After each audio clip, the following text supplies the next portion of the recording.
another vlog. In today's video, mag-haul tayo ng aking mga pinamili sa Burlington yesterday. So, I did show you sa aking previous vlog, which is the grocery and shopping haul, that we went to Walmart, but I didn't really get the chance to like vlog. Makara! So, yesterday we went to Walmart, but I didn't really get the chance to vlog in there. Went to Burlington, konting videos lang in clips na panood ang aking na video. But I just want to quickly share with you what I got. We were supposed to go to Burlington earlier today, kaya lang we ended up going to the mall and getting some stuff at the GameStop, and we went to Michael's. So, this is a Burlington haul, but I'd rather show you na rin yung aking Michael's haul para makita niyo rin yung mga gagamitin ko na supplies or basically mga gamit para sa aking gift basket. So without further ado, let's start. First, I think napakita ko na to before sa aking previous vlogs. You know how much I love these cookies. These are really good, pero I haven't tried, or my mom hasn't tried, the apricot shortbread. So this is only $3.99, $4, and it's cheap. It's a good price, good buy. And then they have the fig shortbread. Para siyang Newtons. Pero this is really good, especially the strawberry and raspberry. So I think I'm coming back for more of these. Probably I'll get 2 more. We'll see. But you can also purchase the strawberry or raspberry at Costco na maliliit. So kung gusto niyo magpadala sa balikbayan box or ipag-giveaway during holidays, you can buy those as well. But I really like these kasi nasa box na siya. I'll send it to my mom in the Philippines. Next is tong LED bar. Ilalagay ko na lang siya. I'm not really sure if I'm gonna use this sa kitchen cabinet or if I'm gonna use this sa vanity table na binigay ni aking good friend na si Cristel. Kasi napunti na yung ilaw and I really don't wanna buy bulb lights anymore. I even don't wanna remove the bulb lights kasi baka matanggal ko yung salamin. So I'm planning to just stick it on top para may light pa rin tayo pag may makeup or nagalagay na ating skincare. Kasi for now, ginagamit ko lang yung aking maliit na vanity mirror. Pero it's still good. Like, I really love that vanity table. Hindi ako magkakaroon ng ganong vanity table kasi bumili pa ako if it wasn't for Cristel. So, I'm really happy that I have that kasi I have like a cute vanity table in my room wherein I can put my makeup and, you know, see myself. Anyway, so this is it. This is $9.99. So, $10. It's still good. I haven't tried it. Again, we'll see. Siguro sa next Burlington vlog ko, I will let you know kung ano ba siya, kung gumana ng maayos, kung tumagal ba. Pero I'm glad na meron sa Burlington ito. Is this cooking pan. So this is made in Turkey, 4 quarts. Dishwasher safe, induction safe, gas, electric stove, and I think pwede rin siya. Yes, is this a ceramic stove or not stove, ceramic pot. But yeah, so I got 2 of these. Pero ito talaga yung nakapagpakislap sa aking mga mata. You know how I like cute stuff. And ang price na it's not that bad. It's only $13. Mahilig pa naman ako magluto. So tawang-tama, binigyan tayo ni Tel ng salmon head and pwede tayo magsinigang dito. So, ayan guys. Alam nyo ba, natatawa ako kasi sabi ko sa mami ko, I showed this to my mom sa video. Sabi ko, Ma, it reminds me of arinola. What's arinola in English? I forgot. But, anyway, pero di ba guys, sa Pilipinas yung maganda na tayo panluto. Ito yung gustong-gusto ko. So, nagustuhan siya ng mami ko. So, hindi ko sure kung bibigyan ko siya nito, kung meron pa doon, or papada tayo ng mas maliit na version. So, ito yung malaki, and then meron pa akong isang maliit na version. So, this one, same brand. The brand is Avzar. Made in Turkey. 2.3 quarts lang to. $10. And it's super cute. I really need pots. So, I didn't buy these pots just because they're cute or what. I've been looking for pots, pero ay nakita ko to, sabi ko, since kailangan ko naman ng pot, why not look for something cute and nice and something that's gonna last long? So, alam ko ito, pag medyo burnt yung niluto nyo, I'm sure mag-mark siya, but it's okay. I still like these kind of pots. Pwede siya pang saucepan, kung magkachampurado, maglulugaw, dalawa naman kami mag-asawa sa bahay. So, ay kung may bisita naman at kailangan mo na malaking pot, why not? Gamitin mo to. So, ang cute-cute niya talaga, oh. May sun. Para siyang nasa Europe talaga. Anyway, alam niyo yung Heidi na ano, na what do you call this, cartoons. Parang this reminds me of that cartoon. So, ang cute. And then, I bought a pair, not a pair, I bought pants. Kasi kailangan ko ulit ng pants. Mahilig ako sa pants kasi hindi ako nag-uulit ng pants ko. Like, I don't repeat my pants. I really want to, what do you call this, change it every day, of course. Kasi naalala ko before, parang pag pwede pa yung pants, di pinagpawisan, pwede gamitin. Pero sa akin kasi, pag ganitong fabric, mas gusto ko na hindi inuulit. And may kasama siyang belt. This is $15. So, syempre malaking size na to, kaya medyo pricey. Pero I really like it. Next is, gift ko nga to kay Dix. This is a coin bank.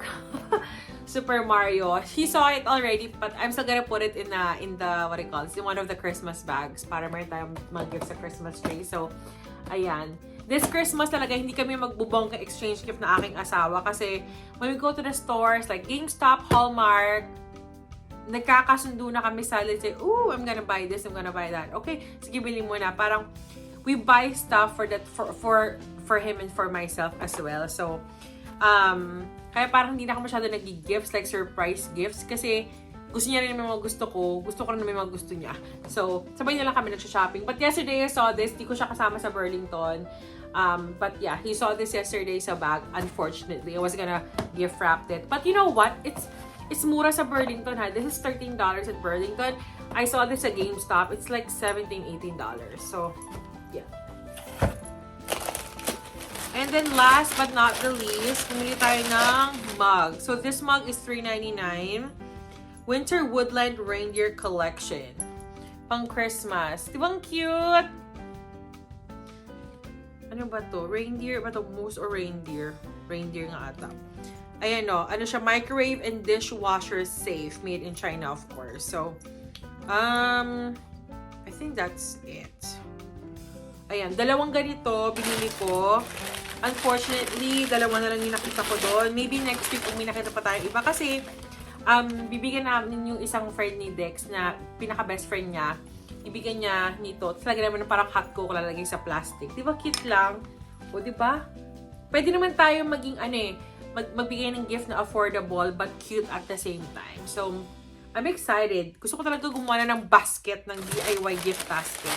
So, yun yung mga pinamili ko sa Burlington yesterday. And gumamit ako ng coupon. Siyempre, mayroon akong coupon yesterday. Ang binayaran ko lang is $70 or $69 in total. Pero, without the coupon, I would have spent more actually. So, I'll go na sa ating Michaels na haul. Hindi tayo dito kasama sa haul ko, ha? Kasi matagal na to sa bahay. Sinama ko lang dito kasi gagawa ako ng basket.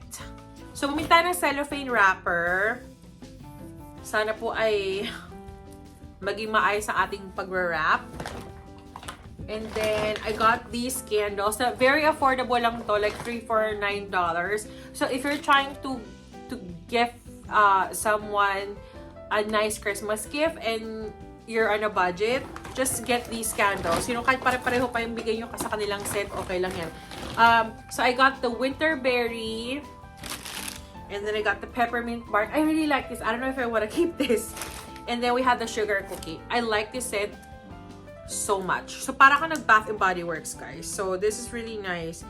And original price niya $7. Ngayon, parang $3 for $9.99 na lang. $3 for $9.99. So, I don't know if I'm gonna go back kasi I wish I could give everyone a candle like this. Pero, I'm just gonna give, you know, like super special friends ko. And yung iba naman, candle, yung iba walang candle. Kasi I have friends na hindi naman mahilig sa candles talaga.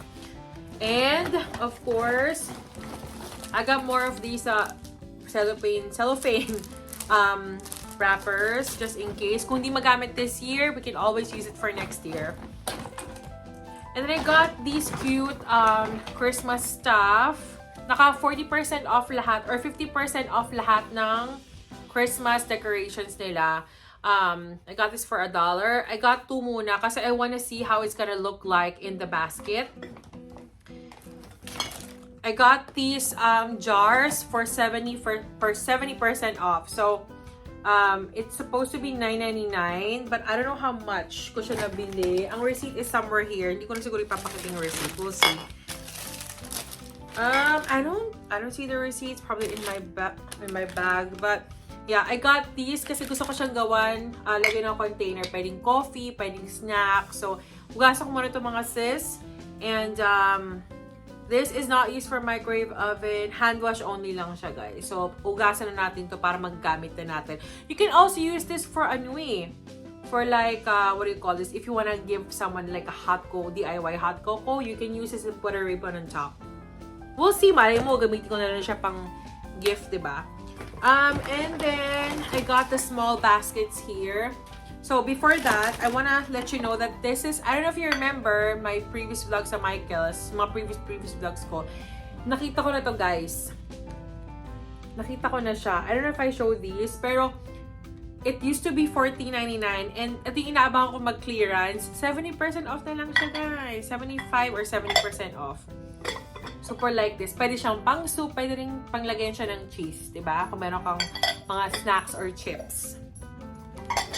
And then I got this twist ties, just in case kailangan natin, 99 cents. And then I got these 5 baskets. So I got the last 4 gold baskets. It's like a carton box lang siya. And then the other ones ay ito. I'm not gonna put any more here, like anything here on top anymore. Kasi it's super spendy and feeling ko sayang lang din yung space. So I'll just make it cute and pretty. Ayan. Yung mga pinamili natin sa Michael's, guys. So, I know it's still a little early to, siguro for some, it's a little early to kind of think about Christmas, but you don't want to buy Christmas presents or gifts or think about Christmas presents kapag last minute. Kasi tayo, like in the Philippines, right, we usually put up our Christmas trees like October. Dito, after Thanksgiving or during Thanksgiving. So, magkakaiba naman tayo ng culture. But anyway, yung mga pinamili ko, and this is supposed to be a Burlington haul, but since konti lang yung Burlington natin, I decided to include the stuff that we got from Michael's today. So, yeah.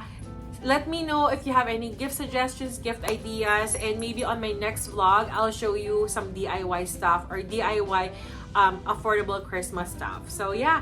If you haven't subscribed to my channel, please like and subscribe. Don't forget to hit the notification bell para laging updated every time I have a new video up on my YouTube channel. Thank you for watching. God bless, and I'll see you in my next one. Bye!